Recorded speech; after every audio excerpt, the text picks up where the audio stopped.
3, 2, and 1.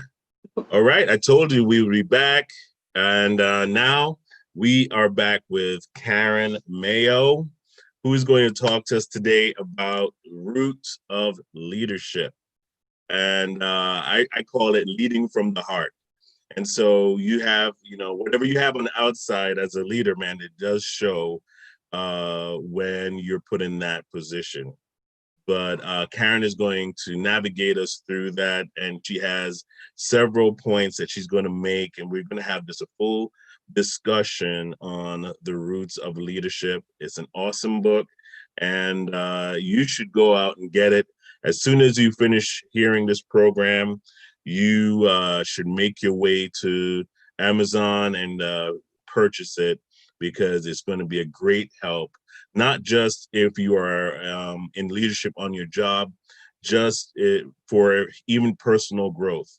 You will want to read this book. So again, I'm going to introduce Karen Mayo to you. She is no stranger on this platform because she's a part of our Phoenix National Business Group.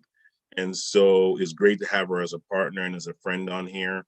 So we really appreciate you coming on, Karen. How are you? I'm good, Philip. How are you today? I am doing great. I'm just excited to be able to have this discussion with you. And pretty soon our friend Oscar is going to be joining us. So I just wanted to let everybody be aware of that. But just introduce yourself to the audience as what they see. Oh, by the way, before we go any further, just wanting to give a shout out to our sponsor, Tom Estes of Allstate, who is sponsoring these programs for these few weeks. Thank you so much, Tom. Really appreciate your sponsorship. And, we look forward to working with you again in our future endeavors. So Karen, please introduce yourself again. Sure. Please. Sure. Yep. Hi, everyone. My name is Karen Mayo. Gosh, I wear so many hats, but firstly and foremost, I'm a child of God. And I'm a CEO. I started from the ground up. So I've done it for the past, since 2012. And I am double certified in corporate wellness. I'm the award-winning author of 2 books. So the first one obviously was Roots of Leadership, which we're going to discuss today. And then my first book was actually called Mindful Eating. So so excited to be here today to discuss really an amazing topic for so many reasons, wellness, right? So when you envision wellness or financial wellness, what does it look like for you? People often think about wellness in terms of nutrition, exercise, weight management, but it's really so much more than that. According to the Mental Health Services Administration, wellness is being in good physical and mental health. These two are really linked. And if there's a problem in one area, it actually impacts the other. So they believe if you can still strive for wellness, even if you have an illness or if you are stressed. So wellness is a holistic integration of 8 measurements. And I like to call them measurements because you can start in the beginning wherever you are, right? And so you can start with physical, you can start with mental, financial, intellectual, spiritual, environmental, occupational, and emotional.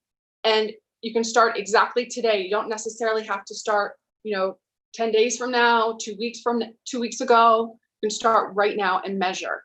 So the first one I would like to chat with you about is the actual emotional part, right? So understanding and respecting your feelings, your values, and your attitude. Appreciating the feelings of others. Managing your emotions in a constructive way, feeling positive and enthusiastic about your life. People with healthy emotion wellness feel confident. They're in control of their feelings and behaviors, and they can handle life's challenges. So the summary for the emotional is really just respecting your feelings and the feelings of others, and feeling confident in life and creating satisfying relationships. So I would like to start the conversation with about this emotional topic and how it can affect financial wellness. Oscar, tell us what you think about that. Yeah, I'm taking notes as she's writing. So here's the thing: you can't be good to other people if you don't like yourself. You don't have enough good feelings about yourself to spread that to someone else. So you're mentally, you're emotionally needy. So you can't give what you don't have. So unless you're emotionally healthy yourself, you're going to see that in other people. So I grew up in the Bronx, so I've learned not to take things personally and realize that people are coming to me with what I call it sunglasses with different color filters on it. So everyone's seeing things from their point of view with their filters. So I might say a word that for me is neutral, but for them it's bringing a lot of baggage with it. So to me, to be nice to others, you have to be nice to yourself. So we need to learn how to be nice to ourselves, how to not let other things bother us. And we can go in hours talking about the ego versus the spiritual part of you. So the ego gets bruised because it's temporary. The spiritual side of you can't get bruised because it's emotion. It's eternal. So, like I said, being from the Bronx, my line has always been, if you knew how little I valued your opinion, you wouldn't even bother telling me. And that is my defense for for people that come to me with their filters and their baggage, and like I don't need it. I have my own stuff to deal with, and I don't need your extra stuff. So to emotionally balance myself, I have a wall between me and other people's opinions, which is just their opinion. Yeah, I mean, as you were talking about emotional respect, and respecting your own feelings. I find that some people are not even aware of their emotional state.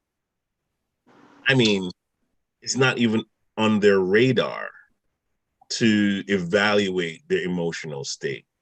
So when something happens, when something strenuous happens, they don't know how to deal with it because their emotions are talking to them, right?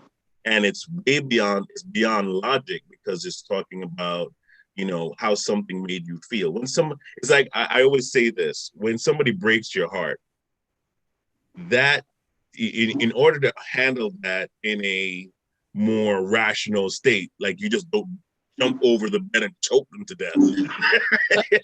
Just a little choke is not bad. It's not to death. That's right. I'm just saying, it's like, your initial thought, like, let's say let's put the scenario out there. You walk into the room, and your spouse or partner is with somebody else, right? Emotionally, your state of mind is like, depending on your personality, you could either, go at it, like, stay right there, I'll be right back. or the old joke, Murray, I have to, but you. And so it's like, I mean, we're talking about emotional respect, right? It's like, we have to be aware of that there is such a thing as like emotional language, right? All of us, and that's, I think, is a common thing among any culture, among any race, is that we all feel the same thing. You know, if somebody hurts us, if somebody breaks our heart, we go through the same emotional transitions. Is it me? Is it you? You know, what did I do? What did you do? I mean, we ask all the same questions, no matter what language we speak, right? True. Somebody, Yeah. yeah, if somebody dies, we still feel the same loss of connection. So the emotions are still the same. We still feel all the same things. And so it's like we must learn how to respect each other's emotional state, Right. you know? And if we don't respect our own, how are we going to respect somebody else's? It's If we're true. not even aware of our own, how are we going to do that? Right. So that's absolutely true. So that's why doing activities such as, feeling the emotionals to our senses, right? Mm-hmm. So the smell, the taste, doing things like this to kind of, listen to music. So you kind of bring your emotions back in check. So eating your favorite foods, right? Lighting a candle or playing with your pet, or just kind of bringing your emotions down, like watching a favorite movie or watching, the sunset, just to bring those emotions back to balance. Yeah, that like something neutral, right? Yeah, exactly. Yeah, something neutral. Yeah, if I find that when I'm upset, I don't know, maybe I don't know what it is scientifically, but my brain goes blank. You know, if I'm Hmm. upset, I mean, I feel my body go out of whack. Right. And what is that? So that's really your brain's, sometimes people can get, so your brain's really complicated, right? So I'm certified in brain health as well. So, Okay. but it happens to me. Sometimes you get stuck on a thought and Hmm. you just, you play the same movie or play the same thought over again. But and you just, at that point, you just got to go, okay, I'm having the same thoughts, but are these thoughts true? Hmm. And Right. most of the time, That's true. Yeah. they're not true. So, I mean, that's why that getting that emotional mental health in check, can provide the, especially when husband and wife or boyfriend, girlfriend, whoever, they're fighting about money or finances, right? So taking that time to, just deep breathe and, check yourself into a different, sense, like the taste, the touch, the smell, um, and the sound. Mm. Who was it last week that said doubt your doubts? There was Doubt some your doubts. Yeah, yeah, right. That stuck that out to that you it, too, right? yeah, she just hit Yeah. on that. I'm like, why are you doubt your doubts? Like I don't think what why? How did I Well, get it's to this? almost like they're almost like automatic negative thoughts that we have, right, in our Mm-hmm. brain. So, but most of them are not true. So you can kind of talk yourself out of, or meaning you can have a conversation with yourself because you're already doing it anyway. But are Mm-hmm. those thoughts true? And most of the time they're not. And if you were asking yourself and they happen to be true, but what if, because you're talking to yourself, so what if you said to yourself, well, this really isn't true? How would I feel if this thought really wasn't true? Which most of the time it's not true. You're just having those doubts, you're having those negative thoughts. So Yeah. Yeah. One I mean, really I was going to ask you this question though, Karen. Um, so how do you separate the thoughts that are coming from like your insecurities? How do you filter that out? Because your insecurities can sometimes paint your perspective, they right? can. Yeah, Yeah. and then it's like because because it's a familiar emotion. Like let's say you suffered from abandonment, right? Uh-huh. And so somebody says something or does something, and those undefined emotions of abandonment come right back into Right. your space, right? How do you? What are some of the things that people can do in that kind of a spectrum? Right. So those are more trigger thoughts and trigger points. But Mm-hmm. again, just asking yourself those questions, is this really true? And if it is, then you have to, peel back the layers of the onion and try and, what if it wasn't true?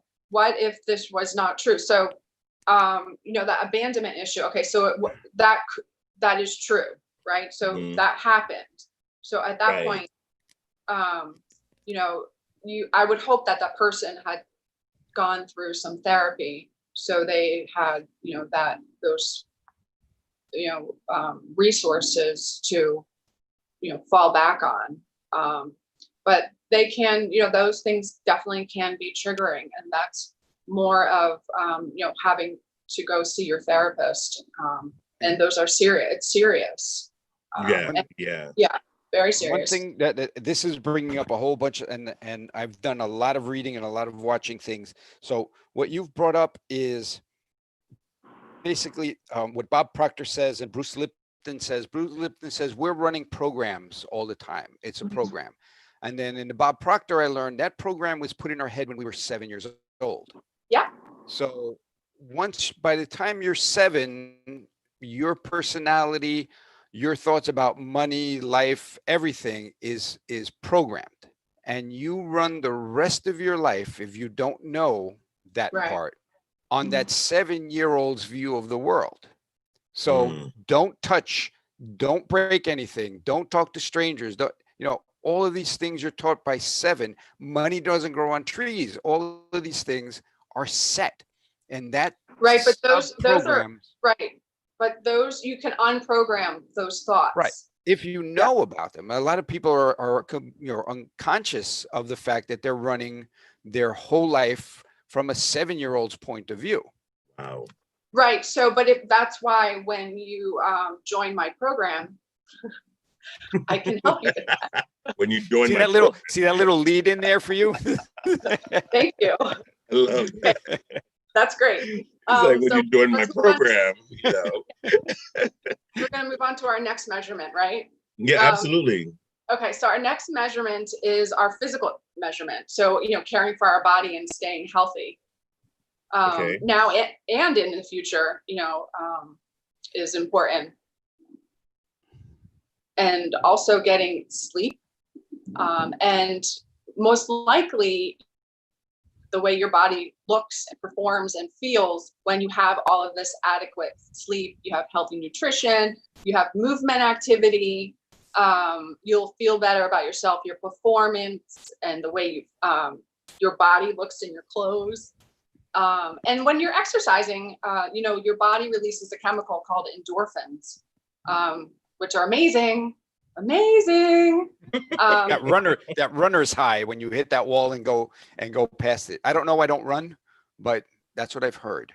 Oh my God, endorphins. Yeah, no, endorphins can be like exercising. It doesn't have to be running, but because I don't run, I'm not a runner, but I like riding the bike and doing yoga. But it reduces stress, it reduces anxiety, it improves your self-esteem, along with your sleep and other benefits. So exercise is really, really important. I know everyone knows that, but still it's good to hear. And it's also good to start today. So you can measure it today by just doing baby steps, by doing something. You can do walking and also, bike riding, jumping rope, just whatever you can do.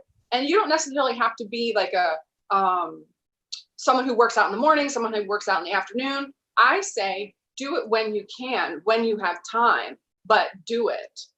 So that's really the my summary is recognizing the need for your physical activity, healthy foods, and sleep. And that is my measurement for physical. And how do you measure up? So tell me how you fit in there. And I'd like to just start the discussion around that. Well, go ahead, Oscar. I have a question. But go ahead. A lot of people are like, well, I don't have time to go to the gym. It's like there are body weight exercises that you can do at home. All you need is like a 6 foot by 6 foot area, and you can do that exercise that was developed by the devil called burpees. That is a full body torture. It is. And you knock out 10 burpees and you're good. I think you're good for the day after that. So it's not like, okay, I got to go to the gym, I got to go work out on weights, like just normal body weight exercises like we used to do in in school. You know, calisthenics was what we did in school. We didn't have a gym. Jumping jacks, jumping rope. You can do push-ups. You can do sit-ups. I mean, those things. Put your feet underneath the couch. You know, so you can kind of hold yourself up. You know, if you have kids are great for partnering up with as a partner. You know. Planks. You don't have to move at all. Just do a plank. I had a question about the chicken or the egg. Chicken or the egg, again, right? Okay. So we as we were talking about emotional state, right? Being aware of that, respecting your own personal emotional state and your physical wellness. Now, what comes first? Like, or does it, I'm sure it probably works in tandem, but if you're emotionally unhealthy, that affects your physical state. It does. Right? The two are linked. Absolutely. And if you are physically healthy, then if you're physically unhealthy, that can also affect your emotional state. Yes. Right. So how does that work as far as what would you say, which one comes first per se? Right. Are both very important, like you just to work together? They're both very important, but and they both go hand in hand. So I would say get your eating or get your, you know, nutrition in your body, because what can happen is when you have nutritional deficiencies can lead to mental health issues. So, and then, but exercise then helps with your mental health. So, like I said, it both goes hand in hand. But I would say get your nutrition under control, because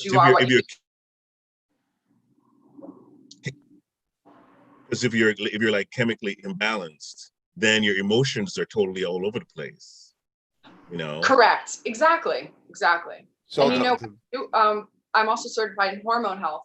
So, and also the hormones and that whole endocrine system is, when it's out of balance, that can wreak havoc on both your brain and your body as physically. As you know, we all know, you know, blood sugar issues in this country are out of control.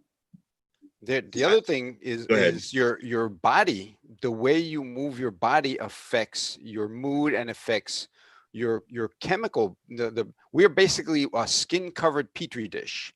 Yes. And what we think about changes the chemicals in our body and changes the outcome. Like if I say, think of a big juicy lemon, cut it in half, cut it in quarters and bite into it. Like most people's mouths will start to water just thinking about that. So your thought created a physical, right? Or you have an emotion, a physical reaction to that thought. So, you know, if I say stand on the ledge of a cliff and look down, you can feel your stomach tightening up just thinking about it. So your thoughts create a chemical reaction and your body, you know, comes out of that. So one of the things I've learned is move your body the way you want to feel. You cannot sit here like this and say, I feel happy. And your body doesn't feel happy if you're in that position. And you can't stand like this and say, I'm really sad. And your body says, no, you're not. So change your body, your physical posture to tell your body, this is how I'm feeling. I know, right? When you're standing like this, your brain says, oh, you know, we just won something. So let's release those endorphins, because I don't know what we won, but we won something. So now you get the endorphins, and now you can kick in what you want to do better than if you're coming from this position saying, I'm going to go work out. Like your body's like, no, you're not. You're going to take a nap, because our chemical we just told our body in our state says, we're ready to take a nap. We're not ready to go work out. You know, I'm talking about that. That's words in your thinking, right? You know, starting your day off with thoughts that are positive. Like I start my days off with scriptures like, you know, like this is a day the Lord has made, right? I will rejoice and be glad in it. So that kicks me off. That's that's like my first scripture of the day that I bring to my thought. No matter what's going on, it kind of gives me that mindset that, okay, you know what? I'm going to get myself wherever my mind is, I'm going to go in that direction. My body is going to start going in that direction.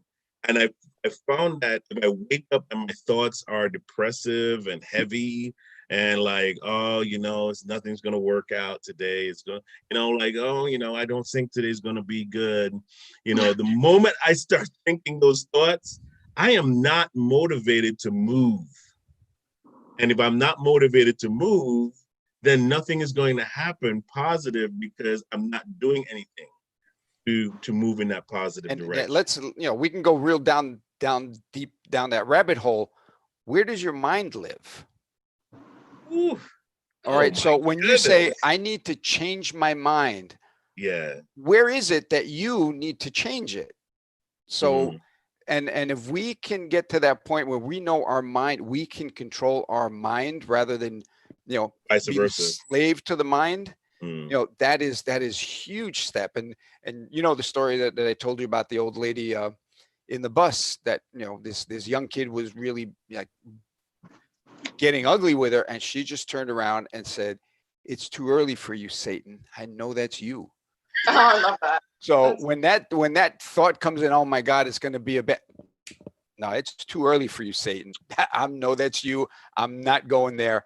I'm heading the other way, and change that. Change the thought, change your body chemical, get up and go, Exactly. yes, That's or whatever it is you need to do, and shut that off. Like, no, we were talking about that. Can't live here. Those automatic negative thoughts. Yeah. From a 7-year-old.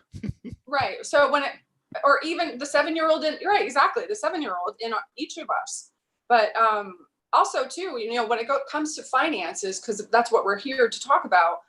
If you're not thinking clearly, obviously you may make bad decisions within your business, your money issues, or it could be just something you're spontaneously spending, and you should wait 24 hours or 72 hours or whatever that time is to make that big purchase.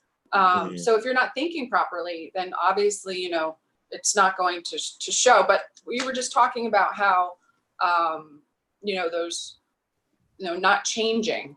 So I discussed this on Tuesday, which is one of my favorite books. It's called Move My Cheese, right? Yes. So it's a great book.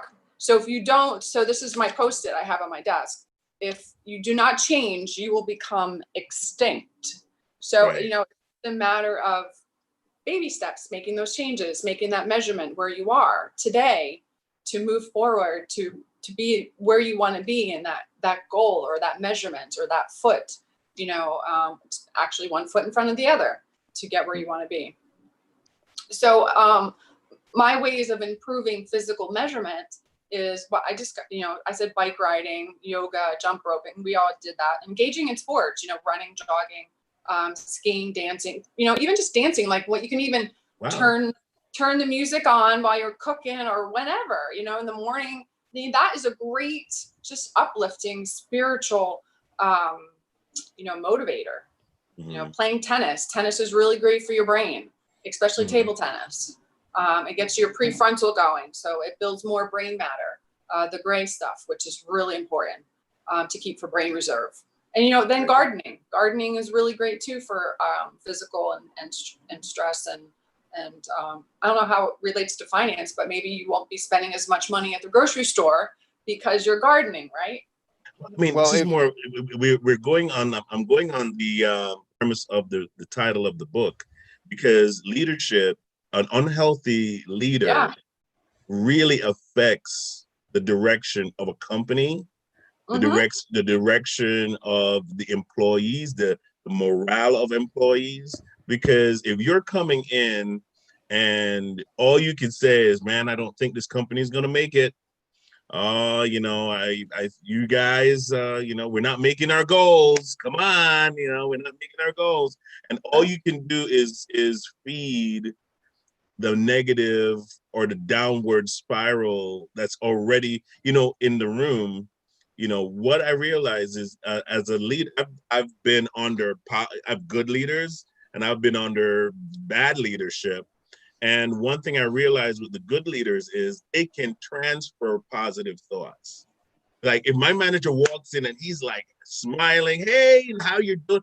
I mean, no matter if I had a bad day coming in and my manager is like sensitive to what's going on and just kind of like, yeah, I know things look bad, but guess what? We can be creative and we can work through this. I mean, it gives you that thought like, yeah, you know what? I'm going to be positive. I'm Yeah, going to start, I'm going to change, let me change my thinking. Maybe there's something I'm missing.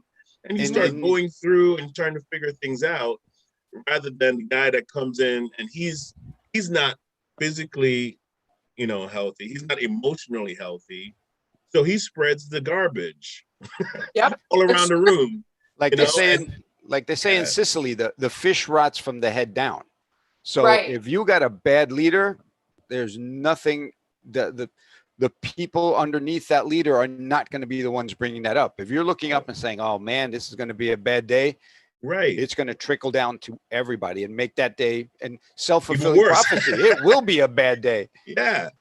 You know what? I love that you brought that up because, when you're working in corporate, a good leader and a bad leader. I'm so excited that you brought that up because it is so important to know and to follow and to look up to and inspire people to become leaders. And when you're a good leader, you know how to do that, and that's why this book right here is so important to someone who has not really a bad leader, but someone that's not leading properly. This book right here will help you along your roots of leadership. It will bring that leadership out of you. Mm-hmm.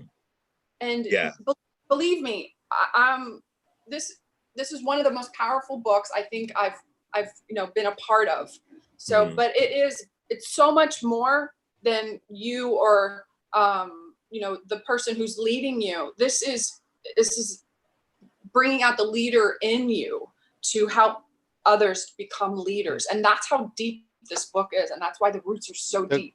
The great visual for that is I saw the two cartoons. One says boss, and he's sitting on top of a wagon with everybody pulling when he's over there whipping. Mm-hmm. Whereas leader, he's in front pulling with everyone else behind him. So you can be a boss, but not be a leader. So and we have a ton of bosses. I mean, yeah. There are bosses everywhere. Yeah. But I love the title of the book and imagery. Yeah. Because when I saw the imagery of it, all I could think of is if the roots, whoever is leading, right, is almost like you can see the fruits of what's inside of them. And what I realize is that even when you read a book, you're like taking from the plate of somebody else's mind, right? Yeah. They're feeding you their information.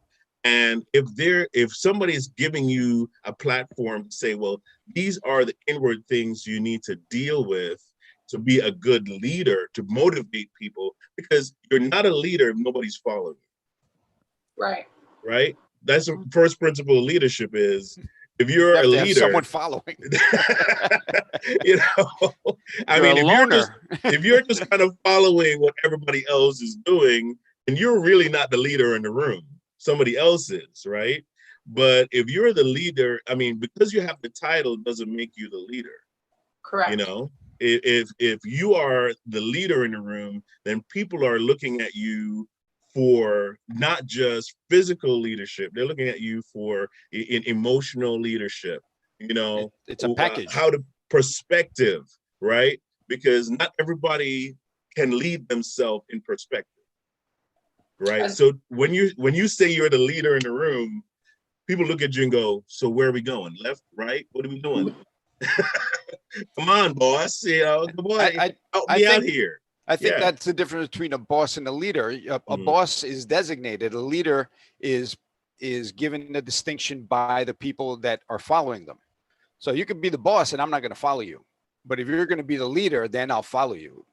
Right. Wow. Absolutely. And I just want to give a quick shout out to, Anthony is my co-author here. He has another book which is it's called Creating Reality. And that book, let me tell you something, it changed a lot for me. And it changed a lot for me for when I was ready for my next stepping stone, right? So, but if you get a chance and you can find it or order it on Amazon, it's called Creating Reality. My library's getting bigger. That's it. Yeah, it's a good one. But also get on the Roots of Leadership podcast. That's really good. Okay, so our third measurement. Where do you find that?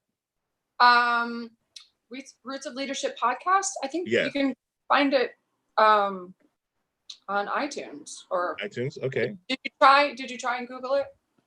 No, I just found out I'll about try it. to find it. Yeah. Okay. Yeah, you can find it. It's really great. He's got a ton of he's the one running it. Anthony Gruppo. Anthony is the CEO of Marsh & McLennan Agencies. Oh, nice. And their employee benefits. Oh, wow. That's great. That's great. Yeah. He's a great leader. He really is. He's a wonderful leader. So going on, so our third one is intellectual measurement. So intellectual wellness, right? So recognizing our own creative abilities and finding ways to expand our knowledge and skills. Growing intellectually, maintaining your curiosity about all there is to learn, valuing lifelong learning, and responding positively to intellectual challenges, which I think I love. I'm a lifelong learner. I mean, I'm a sponge. Anytime I can learn something or take a class, I guess, I don't know. And it's also really good for brain health. So teaching that as we go along too. But, and I guess the summary for that is really just being creative and stimulating your mental health and mental activities. So, conversation around that, I mean, we'd probably be here all day, but just, the mental health is so important. And, with Alzheimer's and everything else, becoming such a, there's still no cure. And it's starting earlier and earlier. People are getting it. And if you have a history of it in your family, you have a 50% chance of getting it. So that's why intellectual wellness is so important. And, again, learning something new. And you're talking about, and you're a brain person, talking about brain plasticity. Your brain is not set in stone. The more you learn, the more connections are made, the healthier and younger your brain gets. Yes. So, even mine, believe it or not, it's actually working. And I can't believe that. Yeah, it's hard to believe. I'm getting there. All right. I'm getting this. Nice. And I always have, when I have downtime, when I'm outside with the chickens or in the garden or something, I always have a book in my ear. So I have Audible books, and there is no downtime that my brain isn't learning something new and just flatlining. I had a relative who worked from 4 a.m. till 7 p.m. and finally retired. Like, that's it. I'm going to retire now. Years he passed away because his brain literally died. He had nothing. I'm saying he had nothing to live for, because he had a purpose, and he was constantly working and learning, and it was a trade that wasn't static. So he was always. And now you sit on the lazy boy. You realize it's called a lazy boy chair, not a productive man chair. It's a lazy boy. And you watch TV and you just watch your brain flatline, and your body says, okay, we're ready to die now. And because your brain is shut off. So it's true. That brain health, and always keeping, and even shower time. I have a waterproof speaker that I hang up on the shower curtain, and I'll listen to 20 minutes of a book. I don't let my brain have a downtime. That's good. That's really good. And the top CEOs and professionals all around the world, they read books. They read about 60 books a year.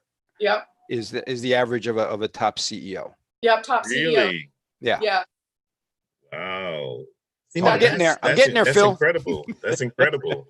Yeah, because you know what? I like to do the Audible. I have like a lot of Audible books. and my subject line is widespread. I mean, I listen to every single kind of genre you could think about, and especially around history. I mean, I Good. love those historical books, and yeah, I totally agree with you on that. Yeah. I mean, we're midway through our program, but I just wanted to give a quick shout out to Tom Estes of Allstate. He's one of our sponsors for these programs that we've been running. And you could reach him at 973-376-8914. Give him a call if you would like to get an estimate on your car insurance, home insurance. And I've been with Tom for years, so please support and give him a call today. All right, so what's the next one? What's the next one that we have, Karen? Okay, so but just let me give you some tips. So so learning a new language is really good for your brain health, and it gives you, learning new ideas, build a library of resources like classes that you can learn from. A language is really good. Learning the piano. Oh, nice. Yeah. So learning dance, dance steps, ballroom dancing, the hand-eye coordination is really, really great. Okay. So our next one is social wellness. So maintaining healthy relationships, enjoy being with other people, developing friendships, your intimate relationships, your family, your loved ones, and contribute to the well-being of others and let others care about you, right? So that's a social wellness measurement. And then also contributing to your community. And, I think the summary behind that is just, developing a meaningful sense of connection, belonging, and having a well-developed support system. So, the conversation for that, I think starts somewhere, where we've all been inside for the past, 4 months now. And, getting back out, it's, kind of a little difficult. Not that it's difficult to socialize, but, we have to stay that 6 feet apart, and, the masks on. So it's kind of a little hard to, communicate with people. But, I think everyone's doing the best they can. But just developing new friendships and calling someone on the telephone or writing someone a letter. I mean, that's probably a really great idea as well as nurturing that relationship. You know what I think is also important too, because of how as humans we are healthier when it comes to having somebody that we connect with. Right, not just like just a physical connection, but somebody you can have a conversation with. Sometimes we need to take that break and ease of mind, and just kind of come to a place where we can clear our thoughts. Some people clear their thoughts in having conversation, but what I find is that even just having somebody to kind of like touch, like, you can, because you know what they say about babies that don't get touched within a few weeks, they die, right? And so touch is a part of our communication mechanism. We're pack animals. Yeah. So sometimes we just need that little affirmation that everything's gonna be okay. Then you sanitize your hands. Yeah. Jump in the shower. Okay, they touch me. And a lot of people are feeling the distance thing by not being able to hug people that they know they love, and there are huggers in this world. That's like, I'm missing that connection. This this Facebook thing is cool, and Zoom is nice, but there is not that physical contact, and that's playing big. You're seeing suicide rates going up. Yeah. Oh, really? I didn't know that. The isolation is getting to people that were borderline anyway, and that's pushing people over the edge. Absolutely. Yeah, exactly. So I think we need to kind of as we kind of like try to figure this platform out. I think there's got to be some ways to reestablish connection with people. I think I mean, solution to that, I think, would be very selective.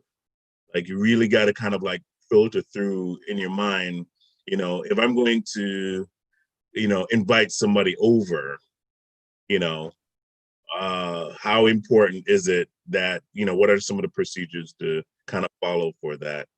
Because we do need that interconnection, and it's important. It's important to our mental health. And I think that's why people are just kind of like going crazy. And, I think it's crazy that we're going out there just jumping into crowds of people without masks on, Right. and I mean, yeah, I It's know we true. were desperate for connection, but really, Yeah, no, it's true. It's really true.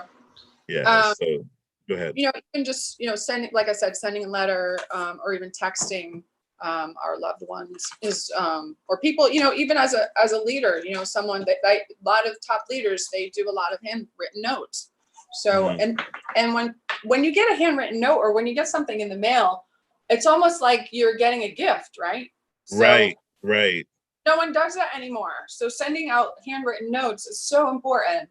It actually, makes you stand out, from other people. Yeah, that is such an excellent point. But because of time, now we're gonna have to kind of transition, because we're gonna have Frank Coppola coming on at 1:30, and he is going to be talking to us about procrastination. Very Okay. important subject for a lot of us, on overcoming procrastination. And if you do not want to overcome procrastination, you can join Oscar's club. The We'll be meeting soon. Not yet, though. Coming soon, you know. But yeah, we're going to be talking about that next. And so if you would like to order Karen's book, you can go to karenmayo.net, or you can go on Amazon and you can find it there too. Yeah. But if And you that's would like plural. to know It's more, books. yeah, books, exactly. If you would like to know more about what Karen does, you could go to her website. And I believe there's a way that they could reach out to you through your website as well, right, Karen? Yeah, you can reach me, Karen at karenmayo.net. Yeah. Oh, right. Exactly. I mean, that's we also have that on the banner. So yeah, you Karen at karenmayo.net, or you see her email on the banner. So reach out to her. She's a great coach as well. So if you need someone that can help you and walk you through even changing your diet, eating right. Oh my goodness, that is a phenomenal thing. And so you can reach out to her for that as well. So guys, make use of the resource that you have. You see their books on there, Mindful Eating and the Roots of Leadership. You want to get those books today. If you want more information, because we didn't even get a chance to go through everything, right, Karen? No, we have 3 more: spiritual, occupational, and then our financial. Yeah, That's going to be the next segment. Yeah, Tune if in. we really want to, learn more about that, I'm glad we did, because they need to get the book. I need you all to get the book. It could be like a reading club. The next time we're on, everyone open your book to page 17. We can't give you everything like that. We're gonna you need to get the book so you can learn more about the roots of leadership. And again, we love bringing you these programs. And but support those you see on the program. Visit Oscar's page as well, and send him an email. And also just patronize. Join Phil's book club. Join Phil's, exactly. There you go. Visit our website, philipreed.org, and we can keep these programs going. All right. Glad to see everybody that's watching. We'll see you at 1:30 with Frank Coppola, and he's going to be talking to us about procrastination and how we can overcome procrastination. Everyone, take care, and we'll see you soon.